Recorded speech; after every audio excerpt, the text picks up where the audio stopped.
Not exercising kills. Researchers found that skipping leg day is quite possibly the fastest route to an early grave. According to a study published in JAMA Network Open, not exercising is more harmful to human health than smoking, diabetes, or heart disease. Researchers at the Cleveland Clinic studied over 120,000 patients from 1991 to 2014, putting them through treadmill testing and later recording mortality rates. Their findings indicate that cardiorespiratory fitness is linked to a longer lifespan, and that there is no limit to the benefits of exercise. When compared to top exercise performers, the risk associated with death for those who are sedentary is 500% higher. The study concludes that a sedentary lifestyle is equivalent to having a major disease. The good news is it's reversible. Just get off your butt. Want to live longer? Don't do any of these. What is vocal fry and what's so bad about it? It's telling it all. Smile. Kim Kardashian, Katy Perry, and your average millennial all adopt the same creaky, guttural voice, and apparently there's a specific term for it: vocal fry. When we speak, air is pushed from the lungs and through the windpipe. There, it passes through the vocal cords, two strips of tissue that control voice pitch and quality. Humans have 3 vocal registers. Modal is when we speak naturally. Falsetto is the register with the highest frequency and involves the vocal folds being pulled tight with only the edges vibrating. Fry is the lowest and occurs when the vocal cartilages are squeezed tightly. The cords remain loose and floppy and vibrate irregularly when air passes through, resulting in a creaky voice. In recent years, the fry has been a hot topic for debate.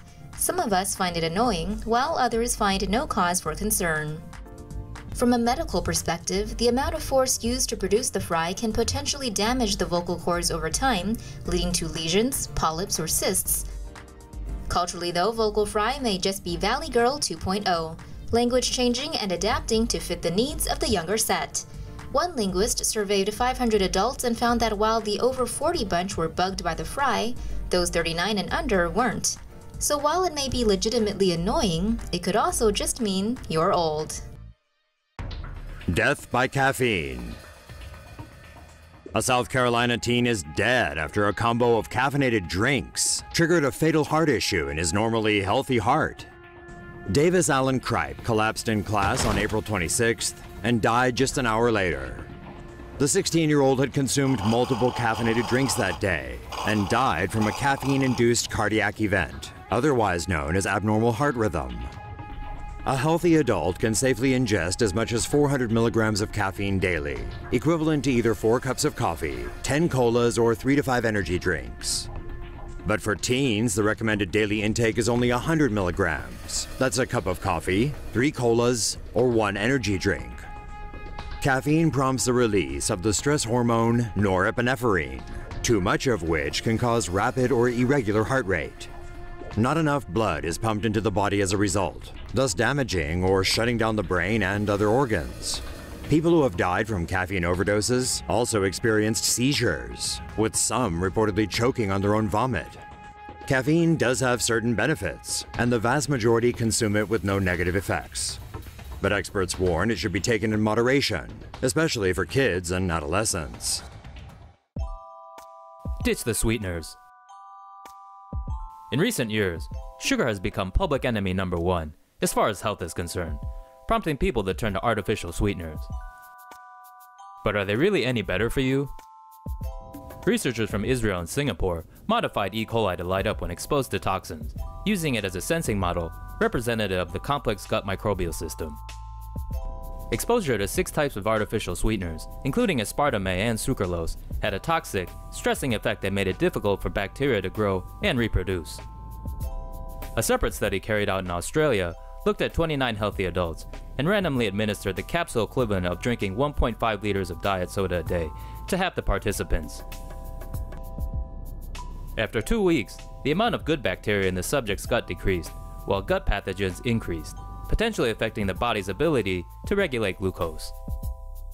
But while both studies' findings are compelling, it's difficult to assess what exactly the gut marker changes mean to overall health. Either way, it can't hurt to cut down on both sugar and the fake stuff. Hands off the banana, chimp.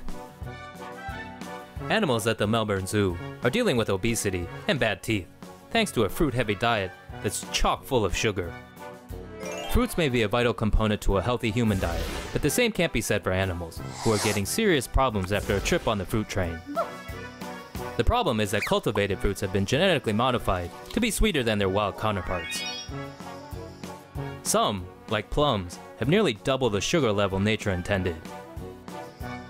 Animals love the sugary treats, but end up eating only those and nothing else, which not only plumps them up, but also rots their teeth. To save the poor little buggers from their sweet tooth, keepers are swapping out fruit for green leafy veggies and serving up pellets packed with nutrients and minerals. The pellets are mixed in with a little bit of pear, which gets them the red panda seal of approval. Bottom line is, whether you're human or animal, it's always best to have a balanced diet.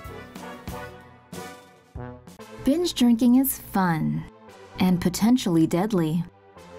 A study published in the British Medical Journal states that more young people are dying from liver disease than in the past. Data from the CDC shows the number of 24 to 34-year-olds who died due to alcohol-related liver disease has nearly tripled between 1999 to 2016, from 259 in 1999 to 767 in 2016. Dr. Elliot Tapper, who co-wrote the study, believes that it may have something to do with the global financial crisis, as a loss of opportunity and psychological burden may have led to some abusive drinking. According to the study, ethnic groups such as whites, Native Americans, and Hispanic Americans saw an increase of liver-related deaths, while Asian Americans saw a decrease. Binge drinking is defined by the CDC as drinking 5 or more standard drinks in a few hours for men and 4 for women. The CDC warns that drinking too much alcohol can cause liver cancer and may also cause liver cirrhosis. However, Dr. Tapper did have some encouraging news.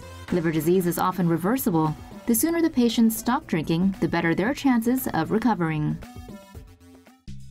Drinking too much alcohol increases cancer risk.